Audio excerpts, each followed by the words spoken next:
Bang! The screen door clangs in the wind. Downstairs, you hear low murmurs. The wind again? Or voices?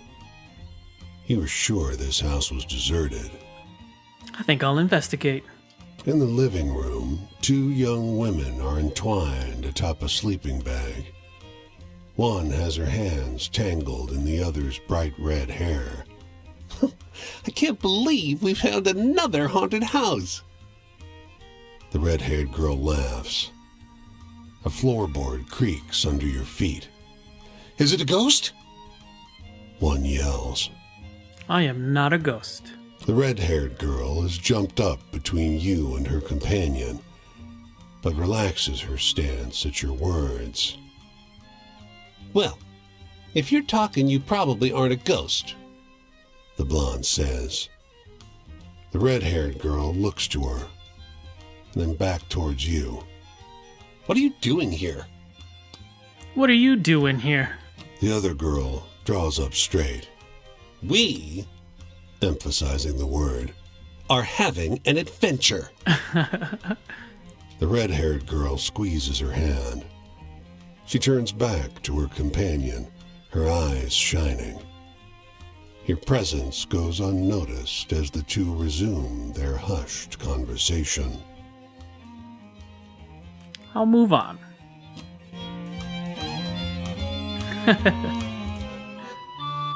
The inn is the only respite from the rain outside.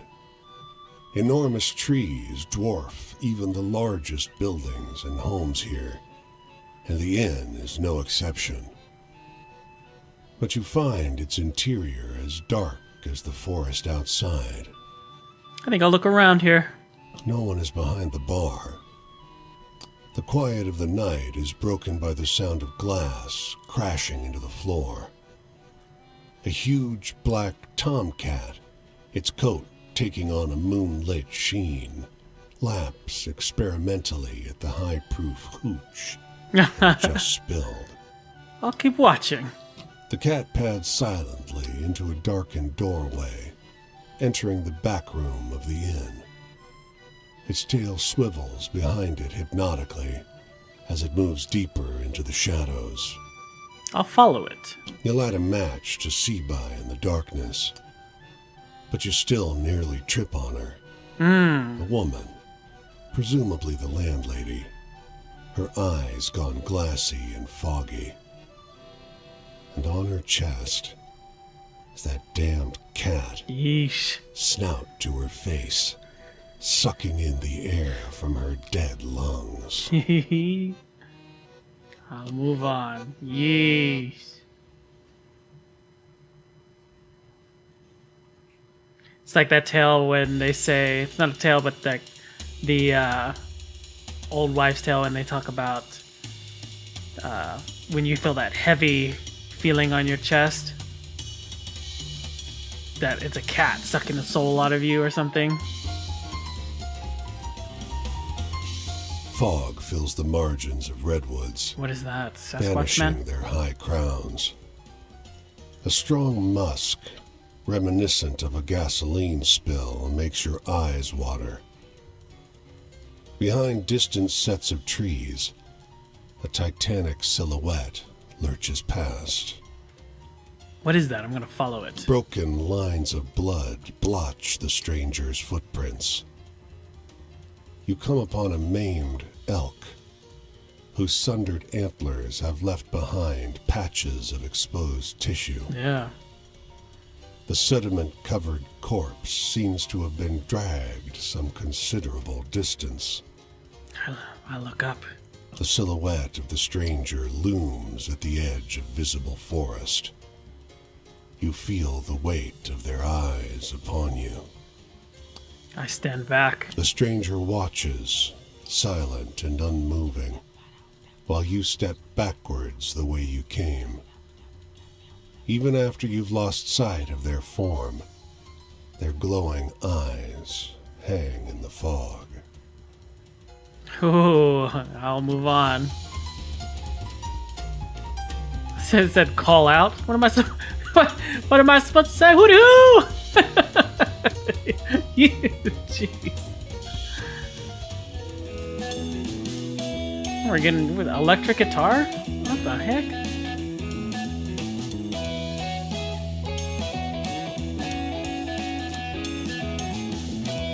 A plank has been precariously raised as a tiny jetty over a creek, cutting its way through the woods.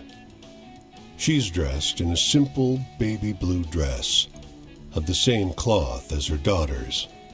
Both are bent at the waist, staring into the clear water. Quietly, I approach. It fell somewhere in here. Can't have gotten far. She has the rocky voice of a distraught person who's unused to being distraught. Hey, you! She runs toward you, looking through displaced locks of wavy black hair. Huh. Do you see my ring down there in the water? Yeah, I look around. Your eyes scan the bottom of the water, looking for a glint of metal among the moving shimmers of tiny, silver-scaled fish. Yeah, I found it. You reach down into the water, gingerly grasping a narrow band of gold. Oh, Lord, thank you so much. She beams, all but stepping into the water to take it from you.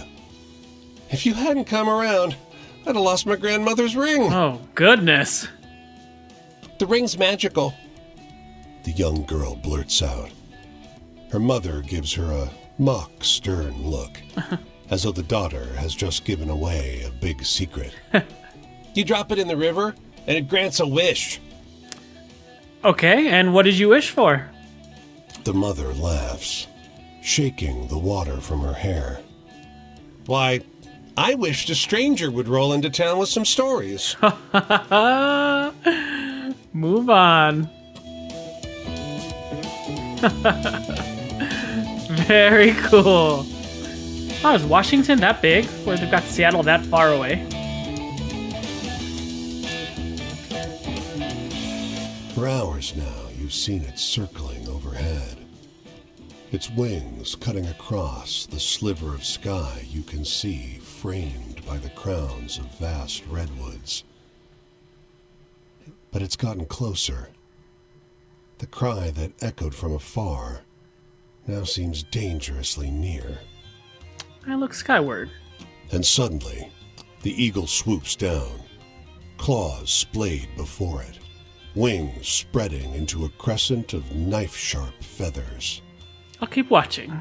It dives at you like a bomber biplane, body contracting into a bullet racing groundward. You tell yourself you won't flinch. But I flinch. Something soft and incredibly fast brushes against your face. When you open your eyes, the eagle is climbing toward the sky already.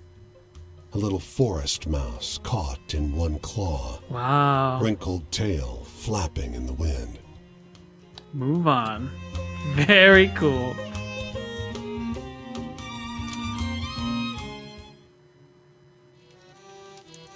This is a new one. You see me here? You think you know me? I didn't start out in the gutter. I was raised right. Mama taught me to read off the Bible. Okay. But I'd save up my nickels for the collection plate and buy story rags instead. That smell of wood and paper. Okay. But you tell me, what's the wildest thing you've seen on the roads out here? Ooh, tell another like that and you could write a good rag. Home. We lived in a little house in town, but the fields were never too far away. When my daddy'd run me out of the house, I'd beat it out to those fields and play cowboys and Injuns, or jump from a tree like a flyboy. So I miss them blood-pounding adventure stories. You got any like that? My blood's pumping. That's the kind I used to like as a boy. Oh, I got his eyes open, huh? Okay. Change. Well, it all did change for me eventually. My daddy found those rags. You should have seen his face, red and pulsing. Tore him all up. Nearly tore me up, too. Well, that one sure makes me smile. My future. I didn't know then, but my future was all spelled out in those rags. I like the hard ones, when they end good, and that one's good. Talking about sadness. Yeah, I'm sad. Wish I had one of those rags now. Wish I could see well enough to read them. My daddy wanted me to quit reading them rags. Said it kept me from hard work. Got his wish, but he didn't get hard work instead. Anyway, I'm headed out this way when the sun comes up. I like your tales. Hope we cross paths again. Thank you. On top of a hillside boxcar, 4 men in sailors' clothes fix their eyes on the distant waterfront, where a crowd of hundreds clashes with uniformed cops. From this far, the sound resembles some loud, tenacious animal. What's all this? After a while of silence, one of the men responds. You notice his bruised eye. Waiting on the police to deal with those strikers so we can get back to work. You're not on strike? The man clenches his fists. Hey, mind your damn business. All right, then. One of those bastards dragged me off the pier and... The police open fire into the crowd. Gosh. As the shots ring out, the character of the sound changes altogether into terror and pain. Oh, fuck this. Bye. Bye. No point dying for a day's work. The man crawls to the edge of the boxcar and hops off. The sound of gunfire continues all across the port, but the dense picket line remains unbroken. Move on. Timber! You hear the splintering crack of old growth breaking. A tall, broad man looms in the clearing. He casts a shadow almost as long as the trees. A handful of other men gaze at him with admiration. A slate-blue bull stands to the side, slowly chewing on a patch of grass. I approach. God damn! Shouts the second largest man, scratches his beard. Come on, stranger, give it a shot. Try your arm against old Paul here. I knew it. He gestures to an axe lying atop a jagged stump. A couple laughs flow through the crowd. I'll give it a chop. You strike out at a reedy spruce. The axe thwacks into the trunk and roots there. You wrench it out and swing again. Your rhythm is shattered by wood splintering. Your opponent has just cut through 2 thick evergreens growing close together in one fluid movement. Keep chopping. Thwack, thunk, thwack. The huge lumberjack is cutting a circle around you, barely stopping to let one tree fall before he strikes another. The bearded man shakes his head, watching with amusement. Another lumberjack claps him on the shoulder. Keep chopping. At last, your tree falls.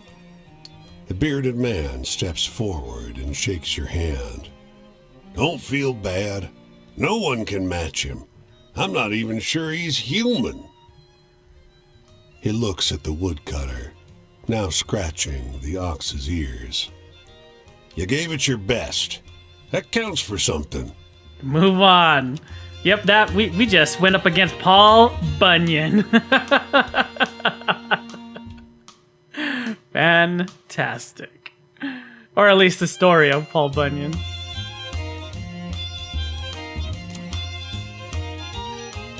A weathered man unties a fishing boat from its mooring. You heading out to fish? Can rent you a boat if you like. The lake's well stocked, but He isn't smiling anymore. What's the matter, sir? there's a monster in the lake. Locals say it's the biggest trout ever to live. But they're wrong. It's not a fish. It's something else. And I'm going to be the one to catch it. I'm gonna take a boat out. The water is clear and glassy as you paddle along the lake. The fisherman's out in the middle of the lake. A throng is gathered on the dock. The breeze carries snatches of their conversation towards you. Punctuation against the rhythmic slosh of ripples against the wood. I'm gonna go fishing. You reel in several fish quite quickly. Fat, glistening trout flop around in the bottom of your boat.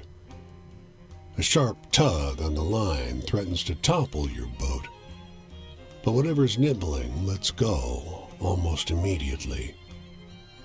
Suddenly, you hear a splash and a burst of laughter from the dock. Move on.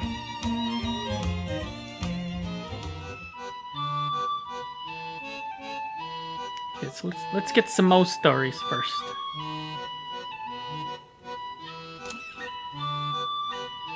The lightning starts in the next valley over. Then the wind picks up. The long grass hisses, and suddenly it's raining so hard you can barely breathe without a hand over your mouth. I need to search for shelter. The lightning momentarily illuminates a farmhouse on the opposite hilltop, the only one for miles. Much closer, though, is a silhouette of a dilapidated barn. I'm gonna make for the barn. It's mostly dry here. Perhaps that's why every corner of the barn has a soaked, silent traveler crouching in it. 15 or 20 of them, all staring in your direction, all blinking, all curiously dressed in the same brown coat. Interesting. One silently points you to a spot of your own. I'll rest here. They scurry back and forth across the floor of the barn all night long, whispering to one another. When you wake, it's late, and every single one of them is gone, along with some of your cash. Dang it. Move on.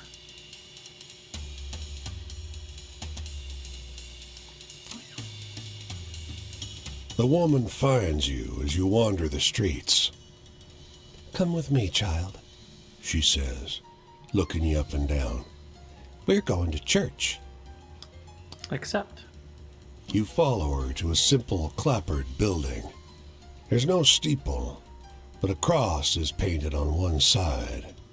Okay.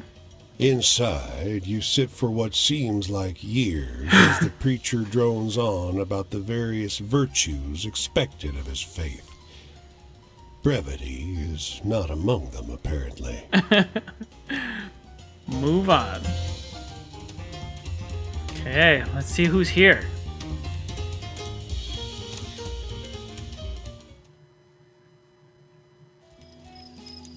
And we got a new person now. Well, hey there. What's happening, stranger? Pull up a seat if you want to share. Okay. I guess my deal is pretty clear. You probably see 100 long-haired, bangle-wearing freaks on the road every day. Not really. We're the only ones still hitching around, I guess. Okay. Bummer. Because this is a beautiful place when you take the time to smell the flowers, huh? Okay. Oh, man, that's really good. There you go. Good and scary, I mean. Traps. Yeah, I felt trapped, stifled, unable to grow a blossom at home. The first time I ever felt free was on my way to San Francisco on the Greyhound. $32 in my jeans and a daisy plucked from the parking lot in my hair. Oh, wow, that's scary stuff. Okay, that worked. You're really good at telling these. The future.